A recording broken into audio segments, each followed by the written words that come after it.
Sebelumnya mohon maaf Pak karena videonya terpotong. Baik, langsung saja. Ini saya akan jelaskan background of study saya yang baru, dan insya Allah memenuhi kriteria atau poin-poin yang sudah dijelaskan Pak Fitri kemarin di video yang Pak Fitri share di grup. Baik, langsung saja. Poin yang pertama yang saya bacakan tadi itu yaitu, saya ulangi Pak, langsung memberikan pembahas YouTube maksudnya, dengan memberi contoh penelitian tentang YouTube dari siapa, dijelaskan penelitiannya juga, dijelaskan fokus penelitiannya, dan atau dicari perbedaan atau dibandingkan dengan penelitian saya. Dan fokus atau poin yang pertama itu saya berikan atau saya tunjukkan ini Pak. Dari paragraf yang pertama ini berisi bahwa saya itu memberikan atau menunjukkan contoh penelitian yang terdahulu dan yang berkaitan tentang YouTube. Contohnya Almurasi ini Pak, dan beliau itu saya jelaskan penelitiannya itu melakukan penelitian menggunakan YouTube untuk menemukan cara baru dari pengajaran kursus bahasa Inggris. Kemudian ada perbedaan juga ini Pak, akan tetapi perbedaannya yaitu beliau itu hanya menggunakan YouTube itu untuk menemukan cara baru pengajaran kursus bahasa Inggris, akan tetapi dengan penelitian saya itu menggunakannya YouTube itu lebih kompleks. Kemudian selain dari Almurasi juga saya tunjukkan penelitiannya itu Sari dan Margana juga menggunakan YouTube untuk meningkatkan kemampuan berbicara Pak. Berbicara, dan perbedaannya juga terletak pada penggunaan YouTube sendiri Pak. Karena Sari dan Margana itu menggunakan YouTube untuk hanya meningkat kemampuan berbicara, kan tetapi penelitian saya itu istilahnya menggunakan YouTube itu lebih kompleks, ya bisa juga untuk meningkatkan kemampuan selain berbicara, membaca, atau yang lain sebagainya. Kemudian itu paragraf yang pertama. Berikutnya paragraf yang kedua itu yang awalnya ini masih contoh penelitian yang terdahulu Pak, yang berkaitan dengan YouTube dari Hari Haran, dan beliau ini penjelasannya di sini Pak. Perbedaannya juga terletak pada fokus yang menggunakan YouTube sebagai sarana pemahaman membaca saja.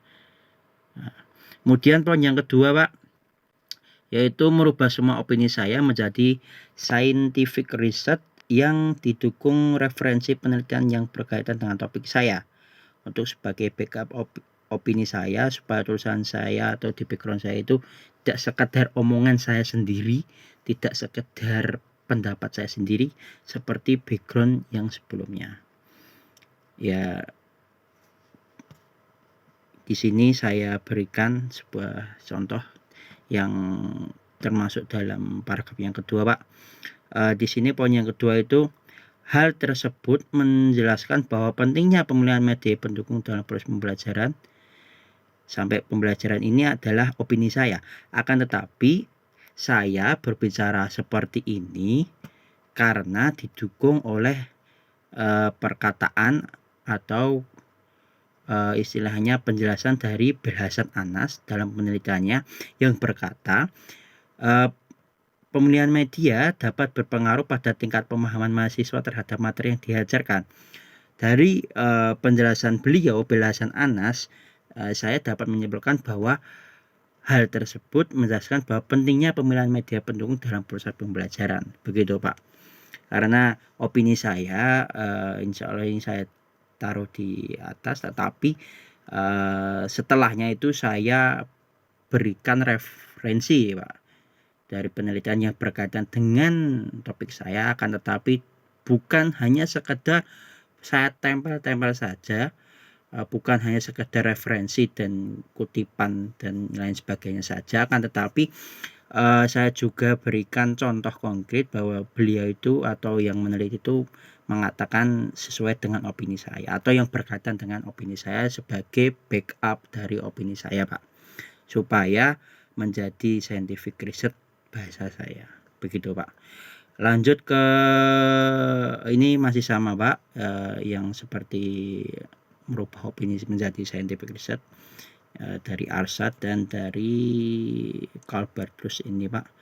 Ini Arsad juga ada ini fungsi media sebagai sarana perintah setiap hari, ini adalah opini saya, tetapi didukung oleh Arsad juga Pak ini juga. Lanjut Pak, yang ketiga, poin yang ketiga, paragraf yang mungkin ini keempat, itu berisi memberikan contoh penelitian yang terdahulu yang berkaitan dengan YouTube, siapa saja yang bilang positif dan jelaskan. Nah, poin yang ketiga ini saya tunjukkan bahwasanya ada penelitian terdahulu yang bilang bahwa YouTube itu positif. Nah, positif itu penggunaannya atau yang bagaimana saya tunjukkan ini Pak, seperti Nur Halimah dan kawan-kawan tahun 2011 ini mengatakan penggunaan YouTube itu sarana media pendukung belajar yang mudah diakses secara gratis juga ini Pak, secara gratis dan tidak ada batasan waktu.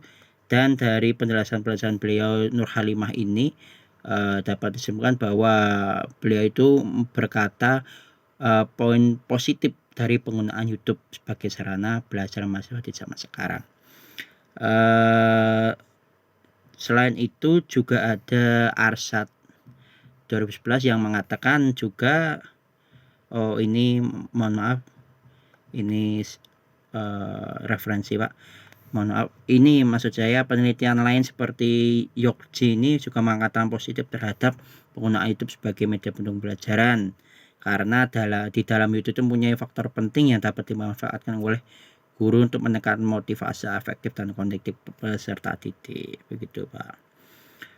Itu paragraf mungkin 4 dan 5 itu berisi menunjukkan penelitian yang berkaitan dengan YouTube yang mengatakan positif dan dijelaskan.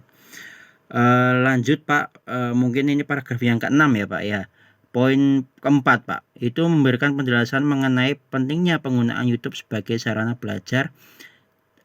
Jangan lupa opini saya didukung dengan penelitian yang terdahulu yang relevan, maksudnya Pak. Jadi ini adalah contoh yang keempat, poin keempat, paragraf 6 Pak. Mungkin pentingnya penggunaan YouTube ini saya tunjukkan ini sekarang ini hanya sebagai sarana media pendukung pembelajaran dan didukung oleh di backup maksud saya oleh Wozniak ini yang mengatakan bahwa aplikasi YouTube itu termasuk sosial media diartikan kombinasi tag ini. Selain itu ada menawarkan komunikasi lewat internet dan didukung oleh Rospigliosi. Ini adalah perkataan beliau dalam penelitian yang insya Allah itu juga berkaitan dengan kalimat di atas Pak. Ya insya Allah Pak. Jadi bukan opini saya sendiri, maksudnya bukan opini saya. Setiap paragraf insya Allah sudah saya kasih referensi atau kutipan atau penelitian terdahulu perkataannya juga Pak. Kemudian poin kelima Pak, yaitu menunjukkan penelitian terdahulu yang membahas tentang YouTube. Mereka itu meneliti tentang YouTube itu dari apa, maksudnya apanya, dan dijelaskan juga. Untuk itu saya tunjukkan Pak, ini Haris Misal ini meneliti tentang YouTube itu dijadikan sebagai sumber belajar online. Begitu. Kemudian contoh lainnya dari Roth, ini meneliti tentang YouTube itu untuk sebagai proses media proses pembelajaran kolaboratif juga. Kemudian ada Setiadi yang meneliti tentang YouTube juga yang dijadikan sebagai sumber belajar milenial. Begitu Pak. Dan poin yang keenam ini yaitu memberikan kalimat bahwa belum ada yang meneliti YouTube dilihat dari perspektif mahasiswa maksud saya. Dan di sini saya berikan akan tetapi belum ada yang meneliti penelitian tentang menonton saluran video bahasa Inggris di YouTube. Begitu. Dan untuk penggunaannya atau maksudnya poin yang ketujuh tadi yang berkaitan dengan penulisan, insya Allah saya akan terapkan Pak. Begitu Pak yang bisa saya jelaskan poin-poin yang saya himpun dari penjelasan Pak Fitri kemarin di dalam video yang Pak Fitri share di grup.